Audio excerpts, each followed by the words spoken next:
بسم الله الرحمن الرحيم الحمد لله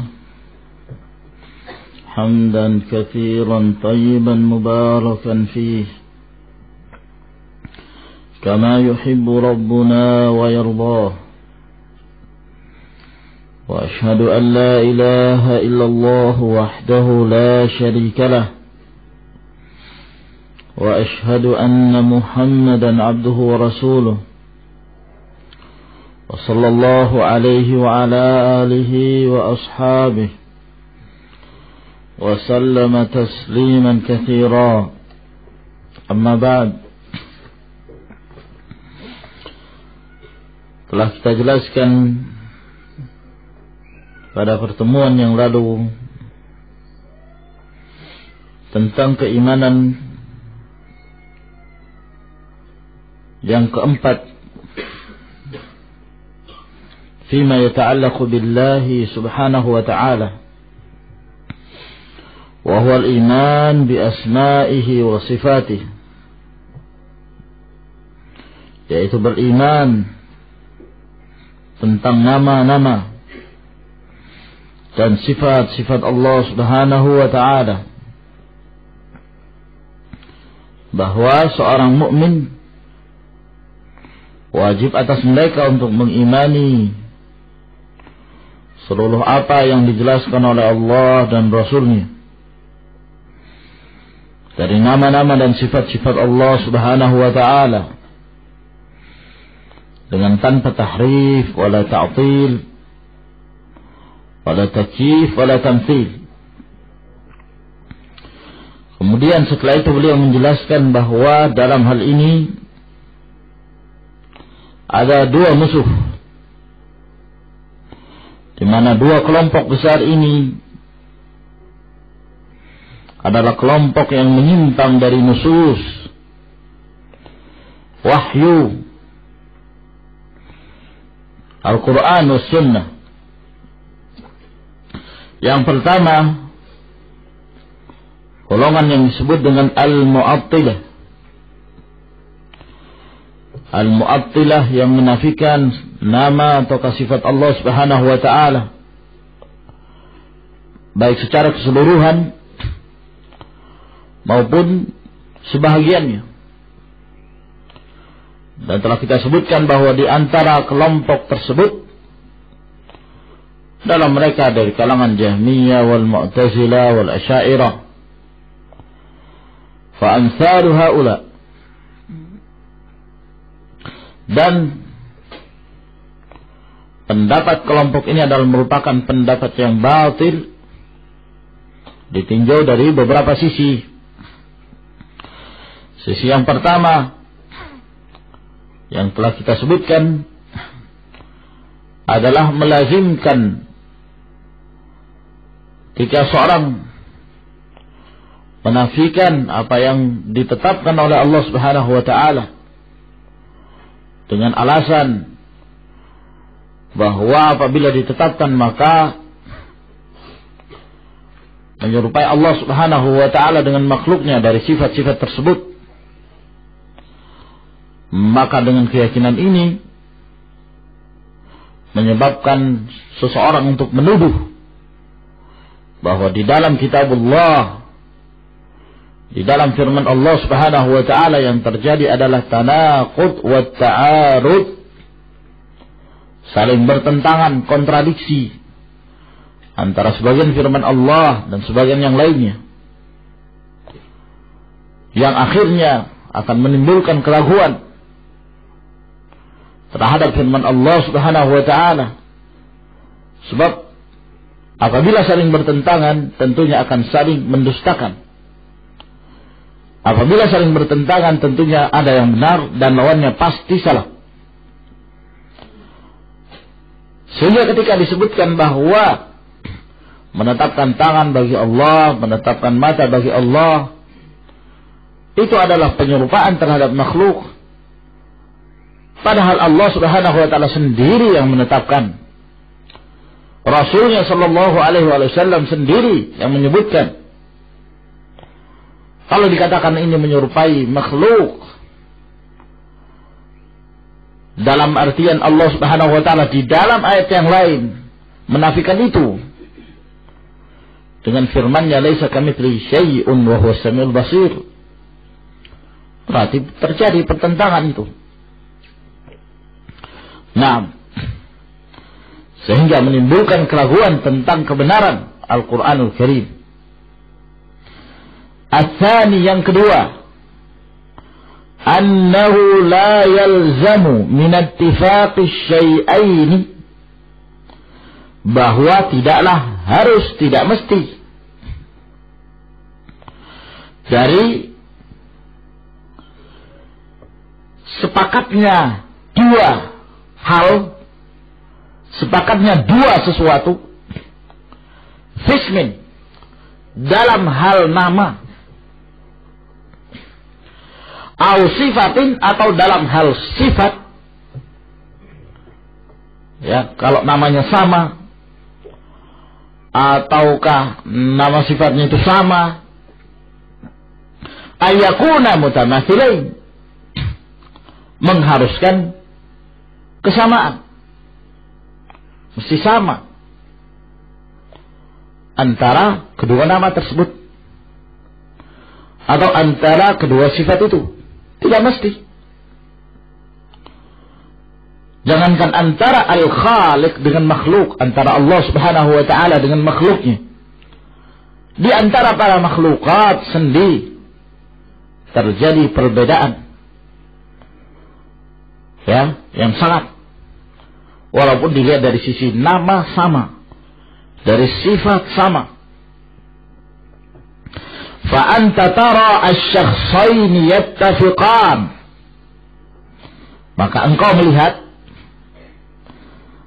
dua orang yattafiqan, dua orang ini sama, fi anna kullam minhuma insanun sami'un basirun mutakallimun. Ada dua orang yang kedua-duanya sama-sama disifati bahwa kedua-duanya itu manusia. Insan, kedua-duanya sami', mendengar, kedua-duanya melihat, kedua-duanya bisa berbicara. Wala yalzamu min dzalika ay yatamathala fil ma'anil insaniyah. Dan tidak mesti dari persamaan nama itu menjadikan sama persis di dalam maknanya sebagai manusia. Iya kan? Mungkin sama-sama dia dikatakan insan, sama-sama dikatakan manusia, tapi yang satu tinggi, yang satu cebol. Nah, berbeda. Yang satu kurus, yang satu gemuk. Nah, berbeda. Sama-sama mendengar, tapi yang satu pendengarannya tajam, jarak sekian mampu dia menjangkaunya, disebabkan karena kesehatan pendengarannya. Yang satu sudah terjadi kerusakan pada pendengarannya, sehingga tidak mendengar lagi, jarak-jarak setengah meter sudah tidak mendengar. Ya, dia baru mendengar kalau didekatkan di dekat telinganya. Terjadi perbedaan. Sama-sama melihat, tapi yang satu bisa melihat dengan penglihatan yang tajam karena kesehatan matanya. Yang satu sudah rabun. Ya. Sehingga dengan membutuhkan kacamata pun kadang sulit untuk melihat. Terjadi perbedaan. Sama-sama bisa berbicara tapi lain. Mungkin salah satunya pembicaraannya bagus, pandai berbicara, yang satunya tidak pandai di dalam berbicara. Dan begitu seterusnya. Kalau ini di kalangan manusia itu sendiri terjadi tafadul wa tafawud, terjadi perbedaan, fama baluka lil khaliq, maka bagaimana dengan Allah Subhanahu wa ta'ala? Di antara makhlukat, antara manusia dengan hewan yang lainnya, terjadi perbedaan yang sangat.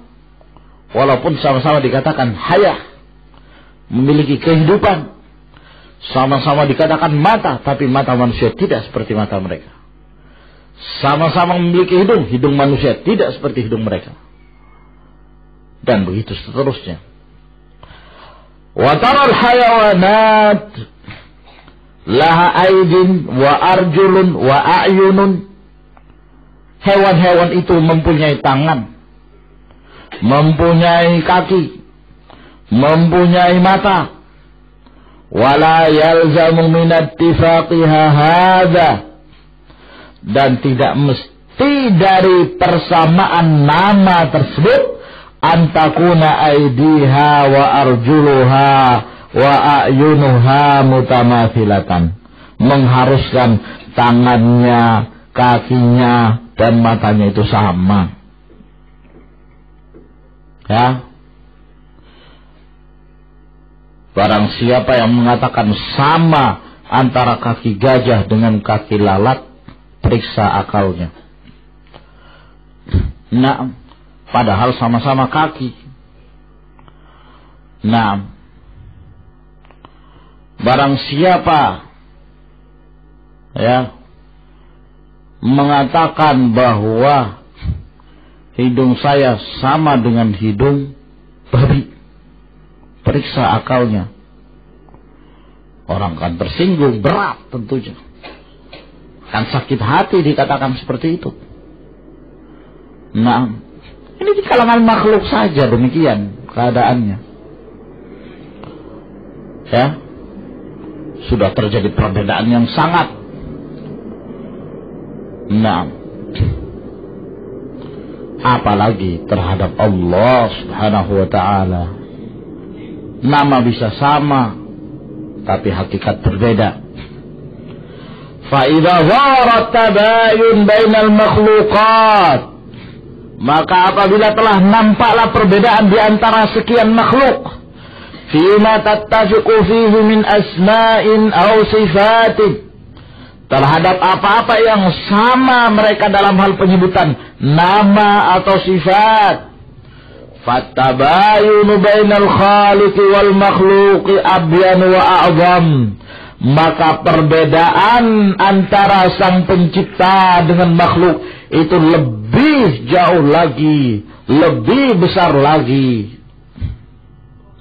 Hadza wadih, wadihun insyaallah ta'ala, sehingga tidak terjadi pertentangan. Allah menyatakan Allah punya mata, dia mempunyai tangan, tidak menjadi pertentangan. Tangan Allah, mata Allah tidak seperti tangan makhluk. Dan begitu seterusnya. At-taifatus tsaniyah, kelompok yang kedua yang menjadi penentang ahlul iman, al-musyabbihah. Ya, al-musyabbihah. Ini dua kelompok, yang satunya ifrat, satunya tafrid. Ifrat berlebihan di dalam menafikan, yang satunya tafrid, sangat memudahkan dalam hal menyerupai Allah dengan makhluknya, berlebih-lebihan di dalam menyerupakan.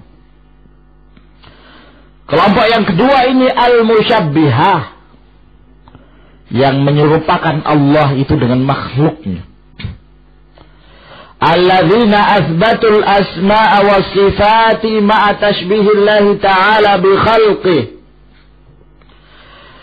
Mereka adalah orang-orang yang menetapkan nama-nama dan sifat-sifatnya disertai dengan menyerupakan Allah Ta'ala dengan makhluknya. Zaimin, dengan persangkaan anna hadza muqtada dalalatin nusus, bahwa ini merupakan keharusan penunjukan dari nas-nas yang ada. Jadi mereka menyatakan bahwa nas-nas yang disebutkan oleh Allah itu memberikan iqtida, konsekuensi tasbih, penyerupaan Allah dengan makhluknya. Maka kami pun menetapkan ekstrim dalam penetapan. Ya, lianna Allah Ta'ala yukhatibul ibada bima yafhamun. Sebab Allah Subhanahu wa Ta'ala itu berdialog dengan para hambanya dengan apa yang mereka pahami. Sehingga kalau Allah berdialog dengan hambanya dengan apa yang mereka fahami, sehingga Allah kalau mengatakan mata, ya mata yang ada pada kita, telinga ya telinga yang ada pada kita, tangan yang ada pada kita, dan seterusnya dan seterusnya. Nah itu akhirnya melupakan firman Allah subhanahu wa ta'ala yang menjelaskan tentang keagungan Allah dan jauhnya Allah untuk dimisalkan dengan makhluknya. Lupa. Laisa kamitslihi syai'un wa huwas samiul basir. Lupa mereka dengan ayat ini. Yang mereka perhatikan adalah ketika Allah menyebutkan sifat-sifat itu persis seperti apa yang ada pada kita. Nah, wa hadza za'mu batilun liwujuhin minha, dan persangkaan ini pun batil dilihat dari beberapa sisi.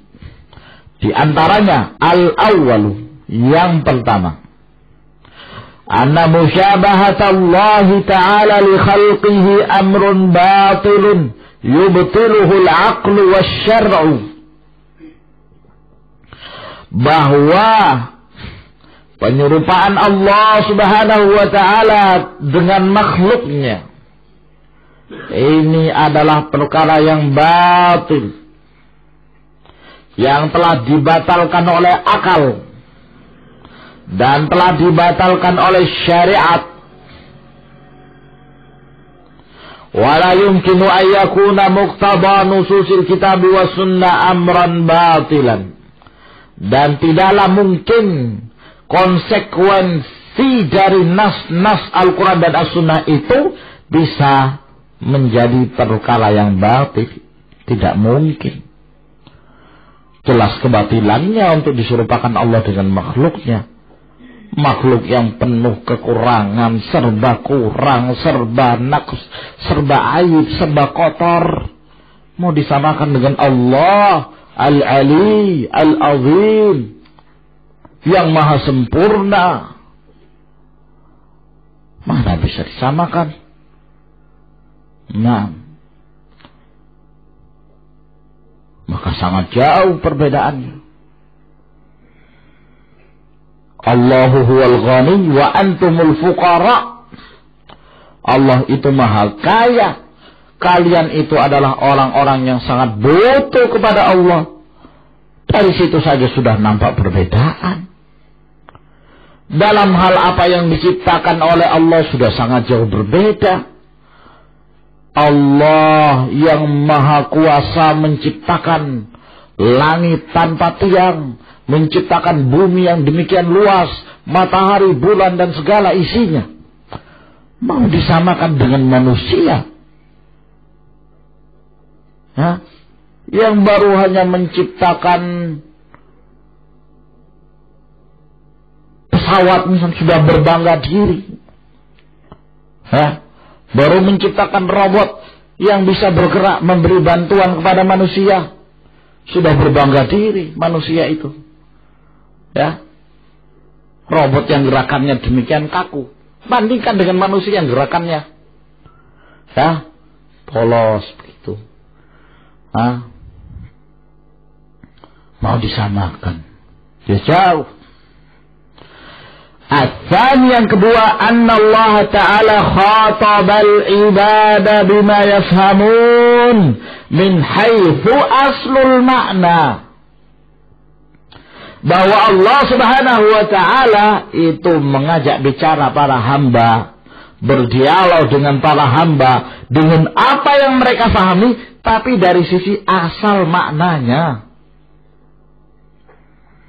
Dari sisi asal makna. Naam. Betul dengan apa yang difahami oleh kita. Ammal haqiqatu wal kunhu, akan tetapi hakikat dari zat itu, wal kunhu yakni hakikat, kenyataannya. Bagaimananya. Alladzi alaihi dzalikal makna, yang itu di atas makna tersebut, fahuwa mimma sta'sarallahu ta'ala bi'ilmihi, maka itu termasuk di antara apa yang Allah Subhanahu wa ta'ala sembunyikan dengan ilmunya. fima yata'allaqu bidzatihi wa sifatihi, terhadap apa yang hubungannya dengan zat Allah dan sifat Allah Subhanahu wa ta'ala. Nah, ya,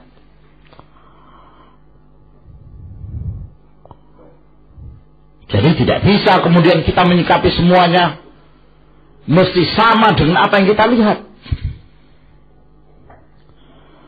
Sebab manusia ini lemah di dalam menjangkau seluruhnya. Surga saja yang Allah Subhanahu wa ta'ala persiapkan bagi kaumnya yang mukminin. A'datul ibadiyas salihin ma la ainun ra'at wala udhunun sami'at wala khatar ala qalbi bashar. Surga yang telah dipersiapkan bagi hamba Allah yang saleh, yang mata tidak pernah melihatnya, telinga tidak pernah mendengarnya, dan tidak terbetik di dalam hati seseorang. Apa yang dibayangkan oleh seorang tentang keindahan surga, surga itu jauh lebih indah. Kata Abdullah bin Abbas, laisa fil jannati mimma fid dunya illa al-asma. Tidak ada persamaan antara yang ada di bumi dengan apa yang ada di dalam surga, kecuali nama saja sama. Ya, anggur sama. Di surga ada anggur, di bumi ada anggur. Tapi apakah anggur yang dimaksudkan itu adalah apa yang kita lihat? Apa yang pernah kita rasakan, yang pernah kita makan? Betul, dari asal makna anggur tersebut ya yang kita ketahui. Nah, tapi hakikatnya, kunhunya, kata Allah Subhanahu wa ta'ala, tidak terbetik dalam hati kita bagaimana kenikmatan yang sangat itu. Ini pada makhluk saja demikian. Ya, Allah telah gambarkan itu. Allah Subhanahu wa ta'ala telah mengabarkan keindahan surga, tidak terbayangkan. Walaupun dari sisi maknanya, dari sisi asalnya itu ada, tapi hakikatnya itulah yang tidak kita ketahui, karena Allah Subhanahu wa ta'ala tidak mengabarkannya kepada kita. Nah, فَإِذَا أَثْبَتَ اللَّهُ لِنَفْسِهِ أَنَّهُ سَمِيعٌ, apabila Allah menetapkan bagi dirinya bahwa Allah itu maha mendengar, فَإِنَّ السَّمْعَ مَعْلُومٌ مِنْ حَيْثُ أَصْلُ الْمَعْنَى, yang namanya pendengaran itu maklum, diketahui dari sisi asal makna, diketahui. Apa itu? Wa huwa idrakul aswat, yaitu menjangkau suara-suara, mengetahui suara-suara, mendengarkan suara. Lakinna haqiqata dzalika binisbati ila sam'illahi ta'ala ghairu ma'lumatin, akan tetapi apabila dinisbahkan kepada Allah Subhanahu wa ta'ala, maka hakikatnya itu tidak kita ketahui. Tidak kita ketahui. Kita meyakini Allah Subhanahu wa ta'ala Sami', maha mendengar, maha mendengarkan seluruh suara. Tidak ada yang tersamarkan bagi Allah. Tapi hakikatnya, bagaimananya, itu yang tidak kita ketahui. Nah, ya, apakah mesti mendengarkan itu mesti dengan telinga?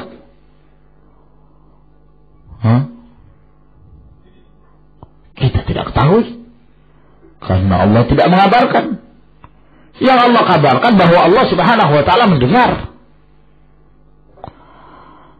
Kecuali kalau telah dikabarkan oleh Allah Subhanahu wa ta'ala bahwa Allah itu melihat dengan mata, baru kita tetapkan.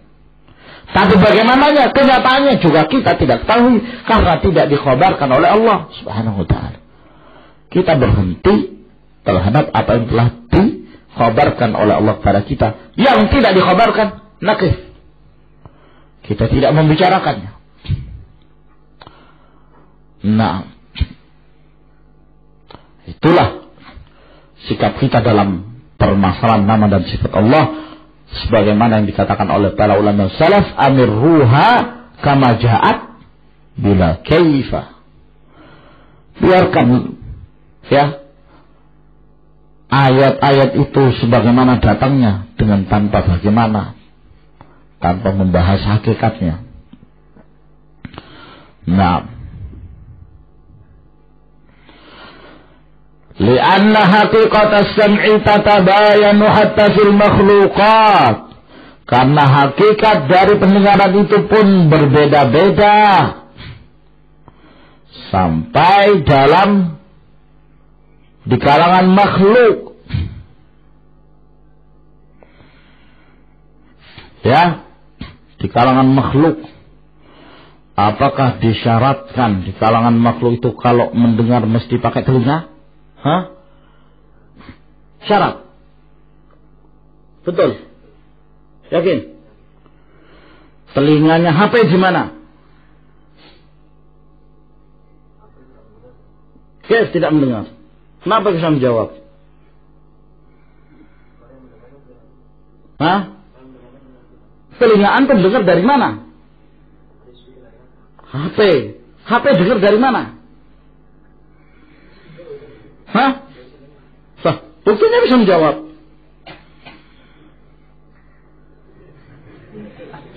Hah?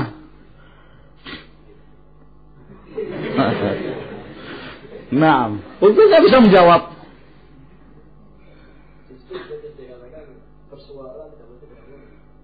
Apa? Dan mendengar juga tanpa telinga. Bisa. Hah?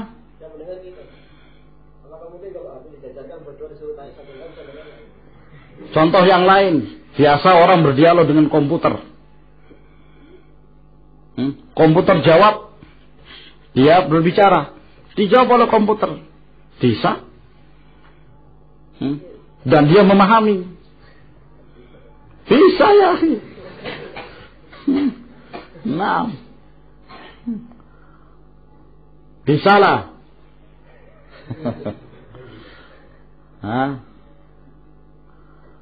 Alat perekam bisa mendengar tak?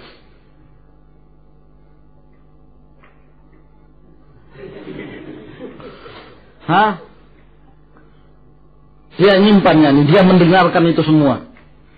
Tersimpan, baru setelah itu diperdengarkan pada antum. Baru antum dengar. Berarti dia punya telinga. Dia bisa mendengar gitu loh. Tapi apakah mendengar itu mesti punya telinga? Belum tentu. Nah. Mana? Sama berbicara, telepon bisa berbicara, radio bisa berbicara, belum tentu dengan mulut. Nah, dan seterusnya. Nah, itu di kalangan makhluk saja. Telinga itu bukan syarat dalam mendengar. Sebagaimana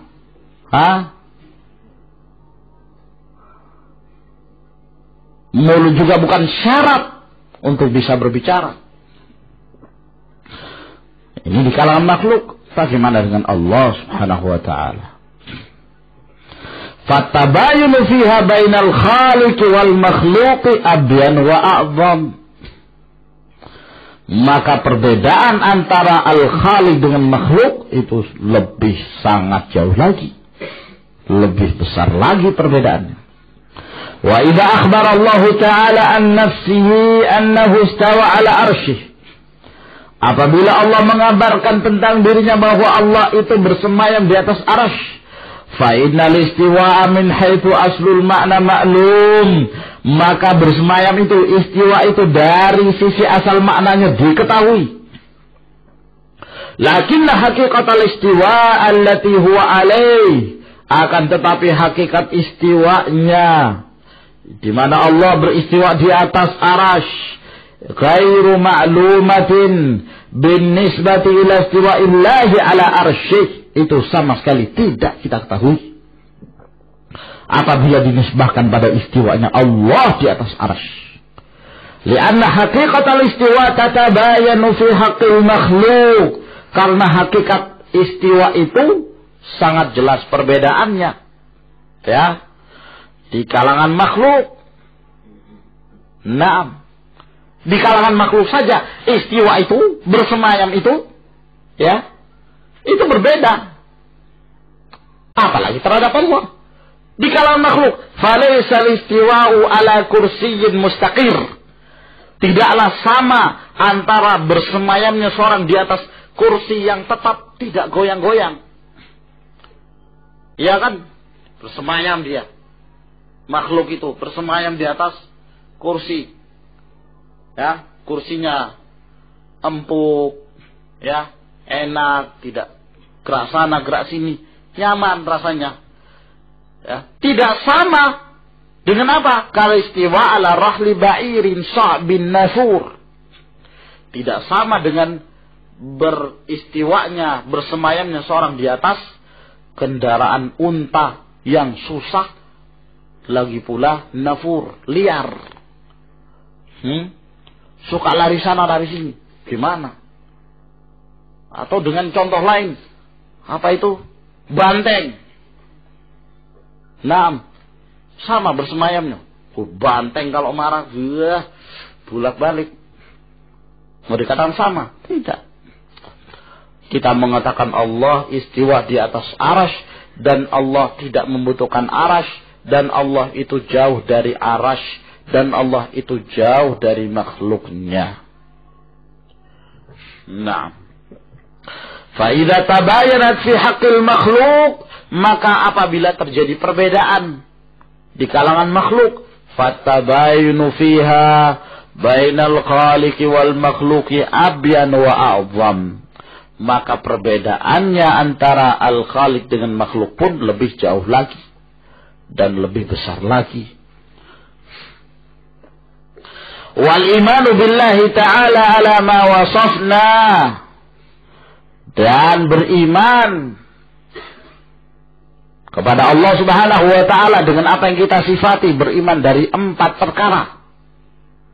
Wujuduhu, rububiyatuhu, uluhiyatuhu, wa asma'uhu wa sifatuhu, yuthmiru lil mu'minina thamaratin jalilatan. Itu akan membuahkan bagi kaum mukminin buah-buah yang mulia.